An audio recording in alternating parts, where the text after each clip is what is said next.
नेकपा नेकपा बनाउनु हो, त्यसको पनि के बाँकी रह्यो हामी हेरिरहेछौँ। 2079 का सिद्धान्त र प्राथमिकता केवल औपचारिकता निर्वाह गर्ने र परम्परागत किसिमका छन्। यसमा देश र जनताले सामना गर्नु परिरहेको समग्र राष्ट्रिय तथा आर्थिक समस्याको समाधानतर्फ कुनै उल्लेखनीय कुरा अगाडि सारिएको छैन।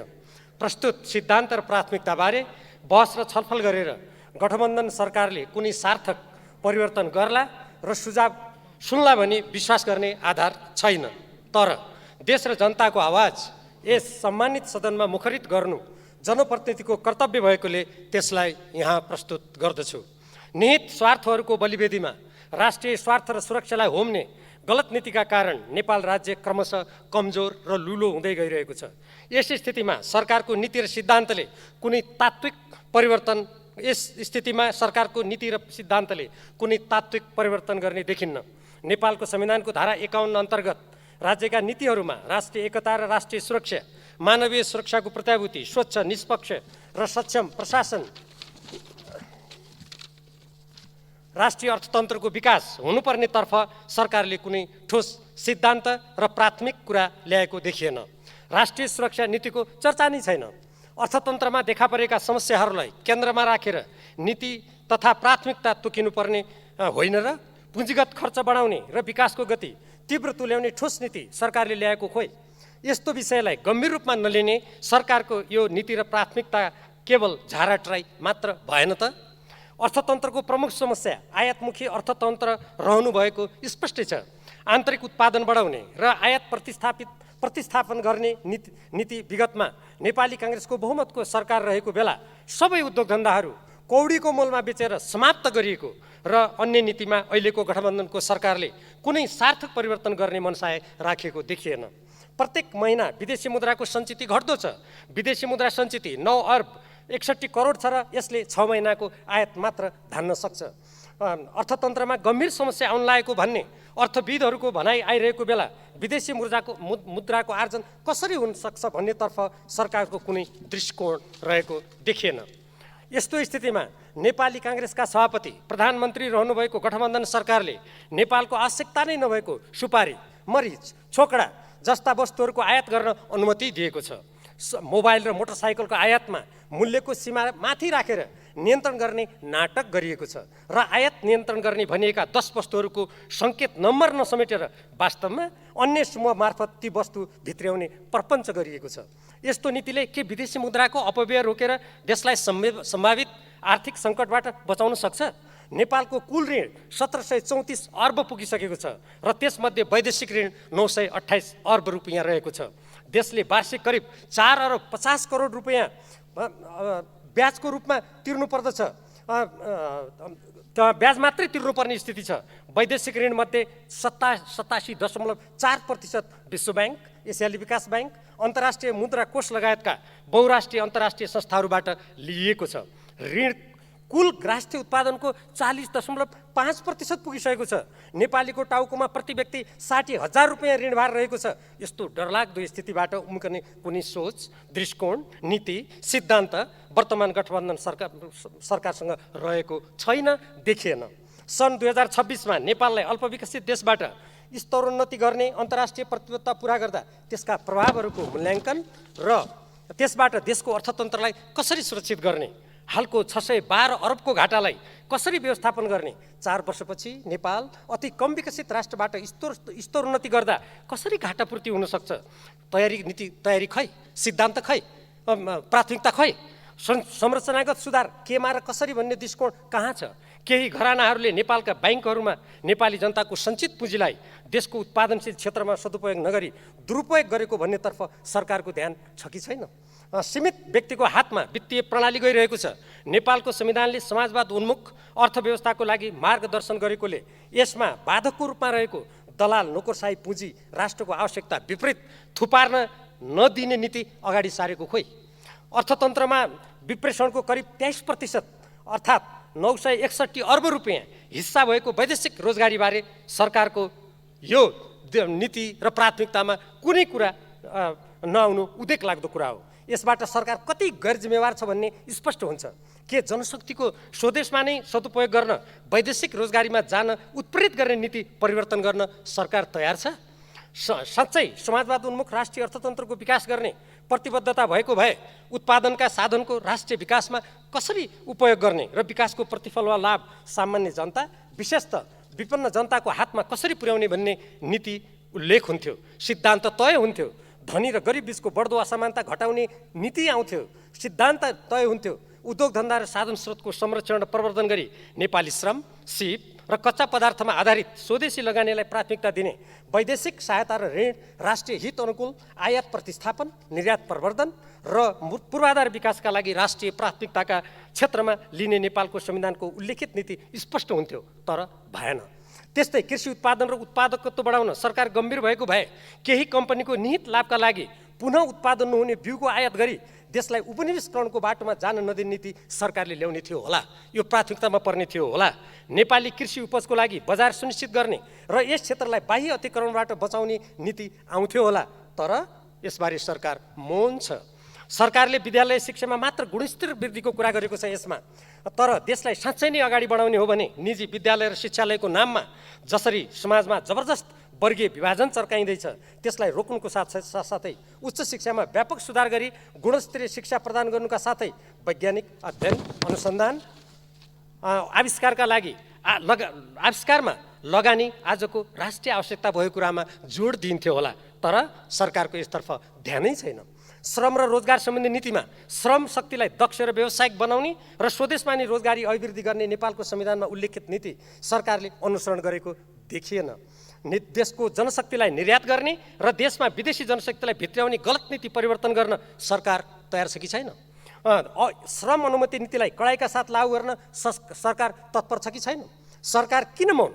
छाला जुत्ता उद्योगमा काम गर्ने भारतीयहरूको सङ्ख्या झन्डै 60% रहेको र उनीहरूले वार्षिक 15 अर्ब बढी रुपैयाँ नेपालबाट बाहिर लिने गरेको उद्योग व्यवसायहरूको भनाइ गठबन्धन सरकारले सुनेको छ कि छैन? नेपालका रणनीतिक महत्त्वका कोशी, गण्डकी, कर्णाली र महाकाली नदी विदेशीको हातमा जाने गरी विगतमा भएका सन्धि सम्झौतामा भएका गल्ती कमी दोहोरिन नदी अब उपरान्त नेपालको समग्र दीर्घकालीन हित, सुरक्षा र आवश्यकता अनुरूप नदी जलस्रोतको सदुपयोग गर्ने नीति स्पष्ट गरिनुपर्छ। 2071 साल असोज 3 गते नेपाल सरकार र भारतीय कम्पनी जिएमआरका बीच माथिल्लो कर्णाली जलविद्युत आयोजना विकास समिति सम्झौता भएको 8 वर्ष हुन लाग्यो। भारतीय कम्पनीले माथिल्लो कर्णाली आयोजना ओगटेको 14 वर्ष हुन लाग्यो। उक्त सम्झौताको दफा 3.1.3 मा जिएमआरले सम्झौता भएको 24 महिनाभित्र विद्युत उत्पादनको लागि र दफा 3.1.4 मा 48 महिनाभित्र प्रसारण लाइनका लागि वित्तीय व्यवस्थापन गरिसक्नुपर्ने प्रावधान छ। सरकारले उचित कारण भएमा 1 वर्ष मात्र म्याद थप्न सक्ने सम्झौतामा प्रावधान रहेको छ। त्यसपछि सम्झौता रद्द हुने स्पष्ट प्रावधानको प्रधानमन्त्री देउबा अध्यक्ष रहनुभएको लगानी बोर्डले उल्लङ्घन गरी विदेशी कम्पनीका सामु घुँडा टेकिरहेको छ। साथै विलम्ब गरिए बापत सम्झौताको दफा 7.3.4 मा बमोजिम जिएमआरले प्रतिदिन प्रति मेगावाट 1389 रुपियाँका दरले हालसम्म करिब 4 अर्ब हर्जाना तिर्नुपर्ने व्यवस्थालाई प्रधानमन्त्री देउबा र जिएमआर कम्पनीले उल्लङ्घन गरी नेपाललाई ठुलो क्षति पुर्याइरहेका छन्। एकातर्फ यसो गरेको छ भने अर्कोतर्फ नेपालको सार्वभौमसत्तामा आधारित आत्मनिर्णयको अधिकारको धज्जी उडाउँदै हालै प्रधानमन्त्री देउबाले डौलधुरा जिल्लाको चुनावी सभामा भारत सरकारले चीनको लगानीमा उत्पादित जलविद्युत नकिन्ने र नेपालले बनाउन नसक्ने भएकोले पश्चिम सेती जलविद्युत आयोजना भारतलाई सुम्पिनुपर्ने कुतर्क सार्वजनिक रूपमा गर्नुभएको छ। त्यसो भए नेपालको ऊर्जा उत्पादन अब नेपालले स्वतन्त्र राष्ट्रका रूपमा गर्न नसक्ने भयो त? यसका साथै नेपाल सरकारले अरुण चौथो जलविद्युत आयोजना निर्माण गर्न नेपाल विद्युत प्राधिकरणलाई अधिकार दिएकोमा नेपाल सरकारको कुनै औपचारिक निर्णय र अन्तर्राष्ट्रिय प्रतिस्पर्धा बिना प्राधिकरणका प्रमुख कुलमान घिसिङले भारतसँग सेयर बिक्री गर्ने राष्ट्रिय हित विपरीतको काम प्रधानमन्त्री देउबाको निर्देशनमा भारतीय प्रधानमन्त्रीको लुम्बिनी भ्रमणको बेला गर्नुभएको छ। एकातर्फ देशले भारतीय विद्युत ऊर्जा प्रति युनिट 32 रुपियाँसम्म खर्च गरी किन्ने, वार्षिक 800 मेगावाटसम्म भारतबाट विद्युत ऊर्जा आयात गर्ने, अर्कोतर्फ देशमा विद्युत बढी भएको हल्ला फिजाएर देशका रणनीतिक महत्त्वका नदीनालाहरू विदेशीको हातमा सुम्पिने नीतिमा परिवर्तन गर्ने कुरा प्रस्तुत सरकारी सिद्धान्त र प्राथमिकतामा कहीँ पनि भेटिएन। यस्तो स्थितिमा सरकारले नेपालको जलस्रोत र जलविद्युतको राष्ट्रिय हित र स्वार्थमा सदुपयोग गर्न आगामी बजेटमा कुनै नीति, कार्यक्रम वा रकमको व्यवस्था गर्ला भन्ने कुनै आधार देखिँदैन र आशा गर्ने स्थिति पनि छैन। केवल कोशी, गण्डकी नदीकै नीति नेपालले भोग्नुपर्ने परिस्थिति देखिँदैछ। यस्तो नहोस्। सरकारले सुशासन कुन विधि र प्रक्रियाबाट कायम गर्ने हो? केन्द्रमा निहित स्वार्थका लागि दलहरूबीच मन्त्रालयको भागभण्डा गर्ने, प्रदेशमा मन्त्रालयको सङ्ख्या बढाउने, तिनको भागभण्डा मात्र होइन, मन्त्रीहरूले समेत आलो पालो मन्त्रालय चलाउने जस्तो विकृतिले के सुशासन कायम हुन सक्छ? सक्दैन। विश्वयुद्ध र अशान्तितर्फ धक्लिँदै गएको सङ्केत गर्ने रुस युक्रेन युद्ध तथा एसिया प्रशान्त क्षेत्रमा बढ्दै गएको सैनिकीकरण एवं यसको कारण सिर्जना हुन सक्ने खतरा र सङ्कटलाई ध्यानमा राखेर त्यसको असरबाट देशलाई जोगाउने कुनै चिन्तन र दृष्टिकोण बुद्ध जयन्तीका अवसरमा भारतीय प्रधानमन्त्रीको छेउमा बसिरहेको बेला निदाउने र छटपट गर्ने नेपाली काङ्ग्रेसका सभापति शेरबहादुर देउको प्रधानता रहेको गठबन्धन सरकारसँग रहेको पाइएन। देशका लिम्पियाधुरा, लिपुले, कालापानी र सुस्ता लगायतका भूभागमा भारतीय अतिक्रमण भइरहेको बेला भारतीय प्रधानमन्त्रीसँग ठोस वार्ता गर्नुको साटो छेउमा बसेर उङ्ने प्रधानमन्त्री रहेको वर्तमान सरकारले अन्तर्राष्ट्रिय सम्बन्ध र साझेदारीको मात्र चर्चा गरेर वास्तविक समस्याबाट भाग्न खोजेको देखिन्छ। नेपालको संविधानमा उल्लेखित नीति अनुरूप नेपालको सार्वभौमसत्ता, भौगोलिक अखण्डता, स्वाधीनता र राष्ट्रिय हितको रक्षा गर्न क्रियाशील रहँदै संयुक्त राष्ट्रसङ्घको बडापत्र, असंलग्नता र पञ्चशीलको सिद्धान्तको आधारमा स्वतन्त्र परराष्ट्र नीति सञ्चालन गर्ने र विगतमा भएका असमान सन्धिहरूको पुनरावलोकन गर्ने र समानता र पारस्परिक हितको आधारमा सन्धि सम्झौता गर्ने नेपालको नीतिलाई ओझेलमा पार्ने दुश्चेष्टा गरिएको छ। नेपालको स्वतन्त्रता, सार्वभौमसत्ता र भौगोलिक अखण्डतालाई अक्षुण्ण राख्नुपर्ने राज्यको दायित्व पुरा गर्ने कुरा सरकारको प्राथमिकतामा हुनुपर्छ कि पर्दैन? छिमेकी मित्र राष्ट्र चीनको अति संवेदनशील स्वशासित क्षेत्रको रूपमा रहेको तिब्बतसँग सम्बन्धित तिब्बती शरणार्थीको मामिला हेर्ने अमेरिकी सहायक मन्त्रीलाई नेपालमा आमन्त्रण गरेर वर्तमान गठबन्धन सरकारले देशलाई विदेशी शक्ति राष्ट्रको सामरिक स्वार्थ साधनाको लागि आफ्नो देशको स्वतन्त्र परराष्ट्र नीतिमा आघात पुर्याउँदै सुरक्षा खतरा सिर्जना गर्नु देशघाती काम ठहरिन र के अब गठबन्धन सरकारले असंलग्नता र स्वतन्त्र परराष्ट्र नीति परित्याग गरेको हो? सभामुख महोदय, संसदको यस अधिवेशनको आरम्भमा नै एमसिए नेपालको कार्यालय सञ्चालनको जिम्मेवारी रहेको अर्थ मन्त्रालयका मन्त्रीले आरम्भमा नै शिर ठाडो गरेर एमसिसीसँगको सम्झौताका नेपालको राष्ट्रिय हित, स्वाधीनता र संविधान विपरीतका प्रावधान व्याख्यात्मक टिप्पणी अनुरूप एमसिसीले पत्र लेखी संशोधन भएको जानकारी गराउनुहोला भन्ने अपेक्षा गरेको थिएँ। तर त्यसो हुनु त परै जाओस्। नेपाल सरकारले अमेरिकालाई पठाएको पत्र समेत संसदलाई जानकारी गराइएन। त्यो पत्र अविलम्ब संसदलाई जानकारीका लागि पेश गरियोस्। यसको साथसाथै भर्खरै सम्पन्न स्थानीय तहको निर्वाचनको सन्दर्भमा निर्वाचन आयोग स्वयंले शान्ति सुरक्षाको स्थिति सन्तोषजनक नरहेको कुरा उल्लेख गरेको छ। मैले स्वयं मेरो गृह जिल्ला अछाममा मैले जे देखेँ त्यो हेर्दा यसमा उल्लेख गरिएको स्वतन्त्र, स्वच्छ, निष्पक्ष प्रशासनलाई ती व्यवहारले खिल्ली उडाएको छ। यसतर्फ सरकार गम्भीर छ कि छैन? सभामुख महोदय, मैले उठाएका उपरोक्त कुराहरू तथ्यमा आधारित छन्। यी कुरा देशभक्त नेपालीहरूले राष्ट्रिय हितका लागि निरन्तर उठाउँदै आएका विषय हुन्। के गठबन्धन सरकार देशभक्त नेपालीको आवाज र मातृभूमि नेपालको स्पन्दन सुन्न तयार होला, वा त्यसप्रति आँखा चिम्लेर एमसिसीसँगको सम्झौता नेपालको संविधान र राष्ट्रिय हित विपरीत होहल्लाको बीचमा अनुमोदन गरिए झैँ बाह्य शक्तिप्रतिको भक्तिमा विशेष रुचि राख्दै जनताको आवाज र देशको आवश्यकताप्रति उदासीन मात्र होइन, नकारात्मक व्यवहार गर्ला? यो सबै आउने बजेटमा स्पष्ट हुने नै छ। तर पनि जनताको प्रतिनिधिको हैसियतबाट म गठबन्धन सरकार र यसका प्रधानमन्त्री र अर्थमन्त्रीलाई राष्ट्रिय हित, स्वाधीनता र स्वाभिमानलाई गौण नतुल्याउन, राज्यलाई कमजोर बनाइराख्ने खेलमा संलग्न नहुन एवं उक्त सुझावहरूलाई आत्मसात गर्न विशेष आग्रह गर्दछु। के प्रधानमन्त्री, अर्थमन्त्री र यो सरकार यस्ता राष्ट्रिय महत्त्वका अत्यन्त गम्भीर विषयलाई आत्मसात गरेर तदनुरूप आगामी बजेट निर्माण गर्ने काममा लाग्ला? हुन त यो 2 दिनको छोटो छलफल छ, यसपछि जेठ 15 गते बजेट ल्याउनु पर्नेछ। यस्तो अवस्थामा हुने बिरुवाको चिल्लोपात, नहुने बिरुवाको खस्रोपात भने जस्तै यो गठबन्धन सरकारले जुन खस्रा पात देखाइरहेको छ त्यसबाट कुनै चिल्लो होला भन्ने त आशा छैन। तर यो सम्मानित सदनप्रति यो सरकार जिम्मेवार छ, नेपाली जनताप्रति जिम्मेवार छ भने यी नेपाली जनताका आवाजहरूलाई सुनेर आगामी बजेटमा तदनुकूलको व्यवस्था गरियोस् भन्ने जोरदार माग गर्न चाहन्छु। धन्यवाद। विनियोजन विधेयकको सिद्धान्त र प्राथमिकताको छलफलमा भाग लिन उपस्थित भएको छु।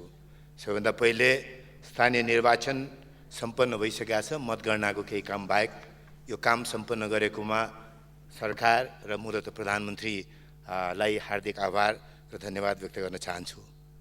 दोस्रो कुरा, जुनसुकै बहानामा होस्, जुनसुकै ढङ्गले होस्, लामो समयको संसद अवरोधलाई अन्त्य गरेर प्रमुख प्रतिपक्षी दल संसदीय प्रक्रियामा सहभागी भएको छ। यसले म एउटा सांसदका रूपमा सरकारलाई संसदप्रति उत्तरदायी गराउने काममा उहाँहरूसँग सँगै मिलेर काम गर्ने एउटा अवसर प्राप्त भएको छ भनेर मैले बुझाएको छु। त्यस अर्थमा मैले यति त भन्नै पर्छ, कुरा उठिसक्यो। मैले यति भनौँला पहिले पनि ठानेको थिएँ, बजेट बारेमा छलफल हुँदाखेरि अर्थमन्त्री आफै उपस्थित हुनुहुन्न। माथिसम्म हेर्दा अर्थ मन्त्रालयका उच्च पदाधिकारीहरू पनि खासै भए जस्तो देख्थिनँ। यो व्यवहार निश्चित रूपमा आलोच्य छ। यो व्यवहार निश्चित रूपमा आलोच्य छ। बितेका 4 वर्ष बजेट र त्यसअघिका सिद्धान्त प्राथमिकता र सरकारका नीति कार्यक्रम छलफलमा प्रमुख प्रतिपक्षी दलको प्रचलनमा रहेको भाषामा छाया अर्थमन्त्रीका रूपमा आफ्ना विचारहरू राख्ने गर्दथे। अघिल्लो वर्ष संसद विघटन भएको बेला पनि बजेट प्रस्तुत भइसकेपछि भोलिपल्ट प्रमुख प्रतिपक्षी दलको तर्फबाट बजेटका बारेमा आफ्नो धारणा राखेका थिएँ। यो पालि फेरिया छ परिस्थिति। अब म छाया होइन, सत्ताकै देहको उपस्थिति अर्थ मन्त्रालयमा छ। त्यो खुसीको कुरा हो। अर्थमन्त्रीजी सिद्धान्त र प्राथमिकता प्रस्तुत गर्नुभएको छ, त्यसका लागि हार्दिक बधाई छ। त्यसबारेमा संसदको सुझावहरू माग गर्नुभएको छ। त्यो चलनलाई कायम गरेर अगाडि बढाउनु हो, त्यसका लागि पनि धन्यवाद छ। हामी कहाँ नेपालमा मात्रै रहेको संसदीय परम्परामा पूर्व सभामुख र पूर्व प्रधानमन्त्रीलाई औपचारिक र अनौपचारिक कुनै पनि तवरले समय नतोक्ने चलनका कारण र हाम्रो सत्ता गठबन्धनको बनौटका कारण हिजो राम्रैसँग अभिमुखीकृत हुने सत्ताको बनौट बारेमा अवसर भयो। त्यसका लागि कृतज्ञ छु। आफ्नो जिम्मेवारीमा आएको बदलावलाई पनि ध्यान राखेर हिजोको सट्टा आज बोल्ने निर्णय गरेकोमा खुसी छु। त्यस अर्थमा सरसर्ती हेर्दा बजेटका प्राथमिकताहरू ठिकै लाग्छ, तर विनियोजन विधेयकका सिद्धान्त र प्राथमिकता करबाहीका प्रस्तावको छलफलमा मलाई लागेको कुरा केही राख्न चाहन्छु। मोटो रूपमा सम्भावित विनियोजनको ब्यान्डविड्थ चाहिन्थ्यो। मैले अहिलेसम्म कुनै अर्थमन्त्रीले गर्नुभएको थियो भने होइन, तर संसदमा बजेटबारे छलफल गर्दा 6, 7, 8, 9 वटा प्राथमिकता क्षेत्र तोकिएपछि त्यो क्षेत्रमा ऊर्जामा के गर्ने, कृषिमा के गर्ने, कृषिको मोटो रूपमा कुन ब्यान्डभित्र बजेट रहला, उद्योगमा कुन ब्यान्डमा रहला, ऊर्जामा कुन ब्यान्डमा रहला, भौतिक पूर्वाधारमा के काम नयाँ हुन्छ, के काम पुरानो हुन्छ, के प्रस्थान बिन्दु हुन्छ, यी विषयहरू प्रस्तुत नगर्दासम्म बजेटको प्रारम्भिक अनुमानको ब्यान्डविथको अङ्क नरहँदासम्म त साँच्चै अर्थमा बजेटको प्राथमिकता र सिद्धान्तको छलफल होइन। कमसेकम अब त्यस किसिमको छलफल गर्ने बानी सुरु गरौँ। अब यो संसदको अवधिमा त हुन नसके पनि अब अर्को पल्टको संसदमा त कमसेकम अर्थमन्त्रीहरूले त्यो ब्यान्डविथमा कुरा गर्ने चलन भयो भने मात्रै वास्तवमा यो छलफलको र संविधानले बनाएको प्राथमिकताकोले केही अर्थ पाउँछ भन्ने अनुरोध गर्न चाहन्छु। मैले अब मोटो रूपमा हाम्रो बजेटको र अर्थव्यवस्थामा आएको परिवर्तनका बारेमा केही कुराहरू राख्न चाहन्छु। यो कुरा गर्नु आवश्यक छ, किनभने 2060 पछाडि हाम्रो अर्थतन्त्रमा संरचनागत परिवर्तन आएको छ। त्यो संरचनागत परिवर्तन बारेमा खासै कुराकानी हुने चलन छैन। 40-50 खर्ब ग्राहस्थ उत्पादनमा अर्को 10-11 खर्ब विप्रेषणको आम्दानी जोड्ने, त्यसका लागि वैदेशिक रोजगारको महत्त्व र विप्रेषणले सृजना गरेको उपभोगको संरचना र त्यसबाट पर्ने राजस्वको संरचनामा आएको परिवर्तन र त्यसबाट परिवर्तनबाट खर्च गर्न सक्ने क्षमता र कुल ग्राहस्थ उत्पादनसँग बिस्तारै पातलिँदै गएको सम्बन्ध बजेटको, त्यसका कारण अर्थमन्त्रीलाई केही सुविधाहरू प्राप्त छ। देशको उत्पादन नबढे पनि, देशको आर्थिक गतिविधि नबढे पनि विप्रेषणको आम्दानी आइरहेको छ। 25% थप आम्दानी विप्रेषणबाट आउँछ। त्यसका कारणबाट भन्सारको बिन्दुमै करिब 40% कर उठाउँदाखेरि झन्डै 3 खर्ब बराबरको, मैले अघि नै खर्ब र अर्बको अङ्क अलिकति मिलाएकै छ, 3 खर्ब बराबरको त थप राजस्व यसै पनि प्राप्त हुन्छ। त्यो राजस्व खर्च गर्नलाई अनि अर्को सुविधा गरिराख्नु पर्दैन। यहीँ बसेर उत्पादन होस् नहोस् एउटा भुइँफुट्टा जमातको जन्म भएको छ। पहिले विदेशी सहायता चलाएर उपभोग गर्ने भुइँफुट्टा वर्ग थियो भने आज यसरी विप्रेषणको आम्दानी, त्यसबाट प्राप्त भएको राजस्व, त्यो राजस्वलाई जतासुकै खर्च गर्न पाउन सक्ने सुविधालाई प्रयोग गर्ने भुइँफुट्टा वर्गको जन्म भएको छ। त्यस कारणले अर्थमन्त्रीहरूलाई आजसम्म पुँजीगत खर्च बढाउने सोच पनि भएन, बाध्यता पनि रहेन। यो संसदमा पहिलो बजेट पेश हुनु अघि अघिल्लो संसदको अवधिमा पुँजीगत खर्च 270 अर्ब थियो। असाध्यै बलियो सरकार आयो। हिजो एकजना मान्य सदस्यले भन्दै हुन्थ्यो पुँजीगत खर्च बढेन भनेर। उहाँलाई लाग्यो कि अहिले भर्खर 8-9 महिनादेखि चाहिँ यो समस्या आयो भनेर। क्षमा गर्नु होला। यो संसदको निर्वाचन पछाडिको पहिलो वर्ष 241 अर्ब, त्यस पछाडि 189 अर्ब, त्यसपछि 228 अर्ब, यो वर्ष पनि त्योभन्दा बढी जाला जस्तो छैन। र 270 अर्बको सीमा अर्को वर्ष पनि पुरा नहोला जस्तो लाग्छ। अघिल्लो संसदको अवधिमा भयो बराबरको पुँजीगत खर्च पनि नगरिकन हामी यो संसदको अवधि गुजार्दैछौँ। त्यति मात्रै होइन, पुँजीगत खर्च अनुमान गर्दाखेरि बजेट प्रस्तुत गर्दा चाहिँ फेरि अर्को सुविधा प्राप्त भएको छ अर्थमन्त्रीहरूलाई। पहिलो वर्ष 314 अर्ब खर्च गर्छु भन्ने भयो, दोस्रो वर्ष 408 अर्ब खर्च गर्छु भन्ने भयो, त्यसपछि अर्को वर्ष 353 अर्ब, अर्को वर्ष 374 अर्ब। यसकारण यो भनिन्छ कि खर्च गर्न आवश्यक छैन। यसकारण यो भनिन्छ कि चालु खर्च थुप्रो गर्नका लागि एउटा बहाना त चाहियो नि। चालु खर्च र पुँजीगत खर्चको संरचना नमिलाउने भने बाहिर देखाउन पनि गाह्रो हुन्छ, त्यो अर्थमा पनि छ। तर हिजो केही मान्य सदस्यले भने जस्तो यो 9 महिनामा आएको समस्या होइन, अर्थतन्त्रमा रहेको संरचनागत समस्या हो। जबसम्म विप्रेसनले हामीलाई एउटा राजस्वको आधार दिइरहेको छ, जबसम्म उत्पादनसँग सम्बन्ध रहँदैन, अग्र सम्बन्ध पनि रहन, पृष्ठ सम्बन्ध पनि रहँदैन, त्यो बेलासम्म यो झन्झटबाट कसैले पनि मुक्ति पाउँदैन। कुनै पनि अर्थमन्त्रीले यो बेलामा आएर खर्च बन्द गरेर 100 अर्ब राजस्व कम गरेर 200 अर्ब राजस्व कम गरेर म बजेट लिएर आउँछु भन्ने हिम्मत पनि गर्दैन, आवश्यकता पनि रहँदैन। तर त्यसैले मैले के भन्न चाहन्छु भने हामीले बडो तितो मुख लगाएर एक अर्कालाई आरोपित गर्ने भन्दा मुलुकको अर्थतन्त्रमा आएका समस्या बारेमा गम्भीर भएर छलफल गरौँ। त्यो गम्भीर छलफलको अपेक्षा संसदले गरेको छ। त्यो गम्भीर छलफल गर्ने ठाउँ पनि यही हो। तर त्यो गम्भीर छलफल गर्ने ठाउँमा न सरकारले न बाँकी सांसदहरूले, सत्ताका हुन् प्रतिपक्षका हुन्, गम्भीर देखाउन सकेका छैनौँ। त्यो वास्तवमा लज्जाजनक हो। खेद त मैले भन्न मिलेन, लज्जाजनक हुँदै हो। विप्रेसनको आम्दानी 9 महिनामा 725 अर्ब छ। कसैले भन्नु घट्यो भनेर, खासै घट्या छैन। कसैलाई लाग्दो हो कि आज रोजगारीमा जाने मान्छेको सङ्ख्या घट्ने बित्तिकै त्यो आम्दानी पनि आजैको गरेर जाने बित्तिकै पठाइहाल्छ भनेर होइन। योभन्दा अगाडि पठाइएका मान्छेबाट आउने आम्दानी हो। त्यसै अहिलेको सरकारलाई दोष दिएर त्यहाँ उम्किने ठाउँ छैन, तर घट्दै चाहिँ छ। कति घट्दै जाने हो त्यसका बारेमा हामी गम्भीर हुन आवश्यक छ। शोधनान्तर घाटा 9 महिनामा 356 अर्ब छ। त्यसमध्येको 275 अर्ब शोधनान्तर घाटा कुन ठाउँबाट आउँछ त? कृषि र खाद्यान्नमा 90 अर्बले हाम्रो शोधनान्तर घाटा बढ्यो, 300 अर्ब पुगेको छ। लत्ता कपडामा 40 अर्बले बढेर 145 अर्ब छ। स्वास्थ्य औषधिमा 45 अर्बले बढेर 115 अर्ब छ।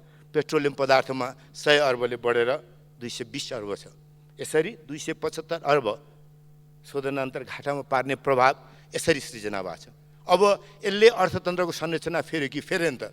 आजभन्दा 20 वर्ष अगाडि 25 वर्ष अगाडि अर्थतन्त्रको कुरा गर्दाखेरि निर्यातको कुरा गर्दाखेरि पुग्ने हुन्थ्यो होला, निर्यातसँग जोडिएको उत्पादनको अग्र र पृष्ठ सम्बन्धको कुरा गर्दा पुग्थ्यो होला। तर आज त्योभन्दा परिवर्तित अर्थतन्त्र छ।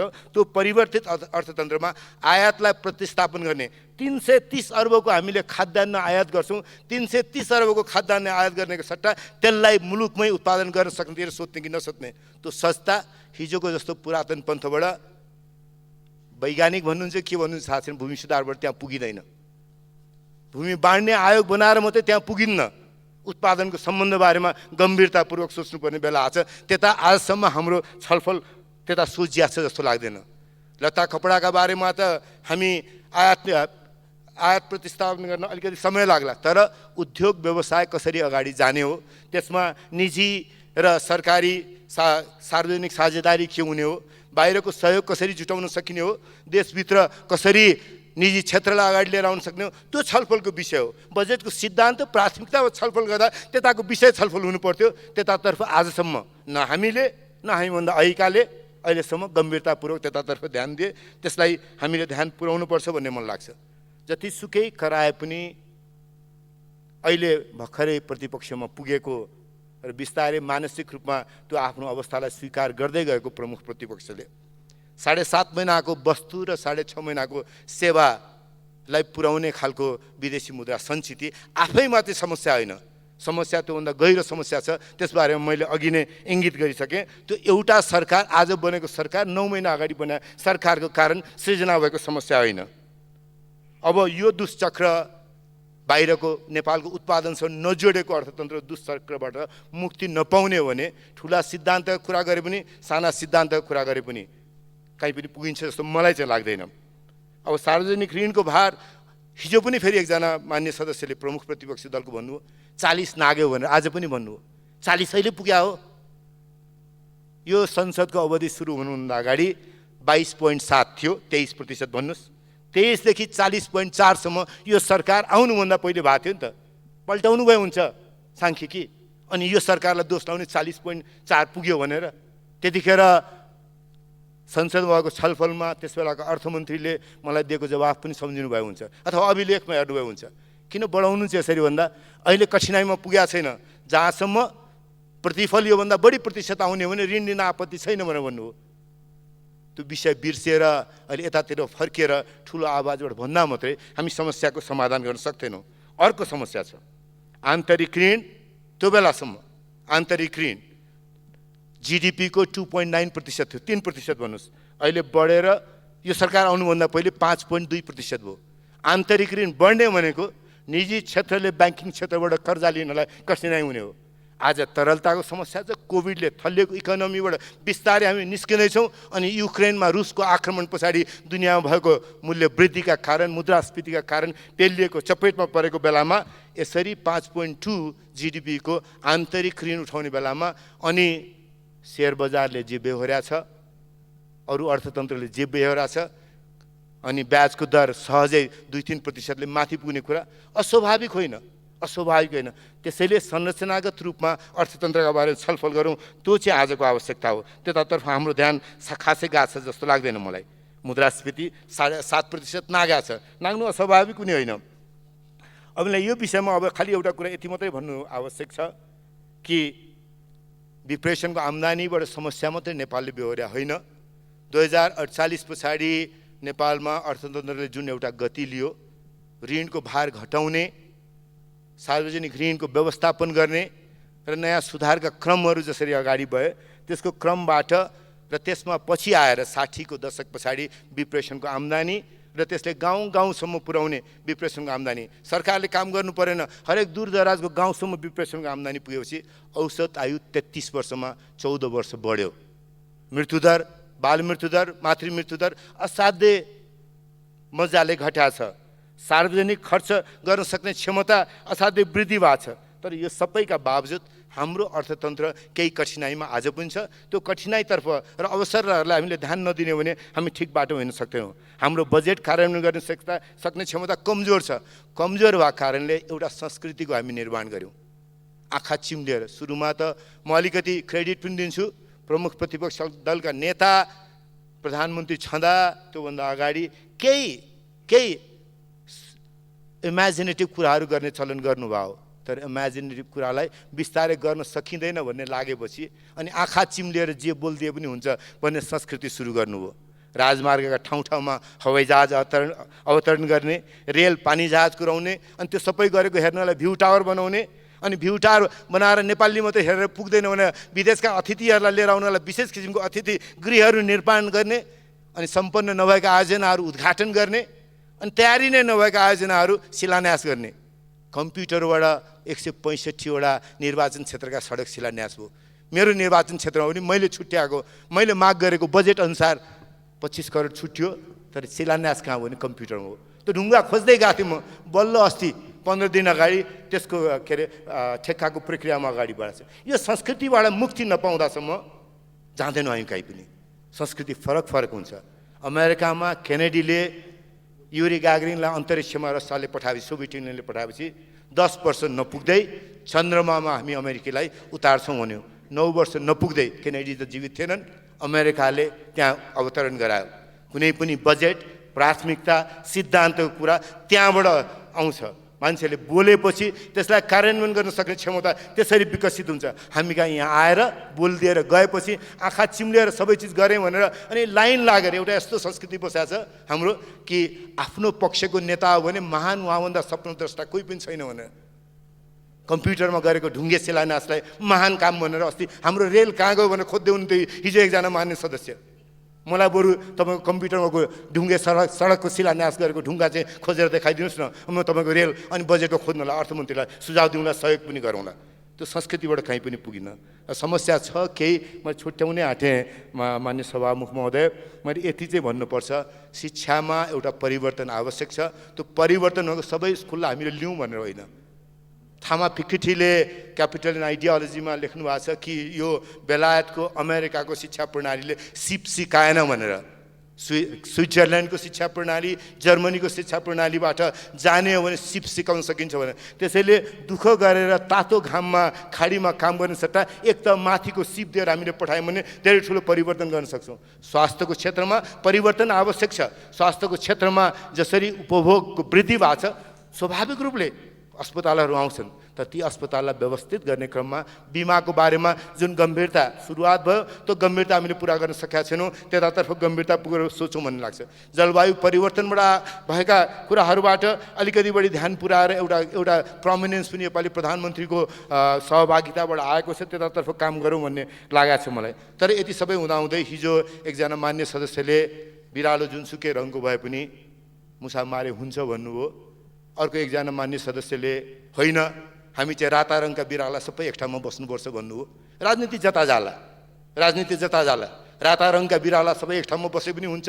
अथवा अर्को मान्य सदस्यले भन्नुभयो सत्ता र प्रतिपक्षको लहरलाई देखाएर त्यताका त्यतै बस्नुपर्छ, यताका यतै बस्नुपर्छ, अनि सत्ताको यहीँ बस्छ, प्रतिपक्षको यहीँ बस्छ, बाँकीलाई चलमल गरिन्छन्, जता चलमल गरे पनि हुन्छ भन्नुभयो।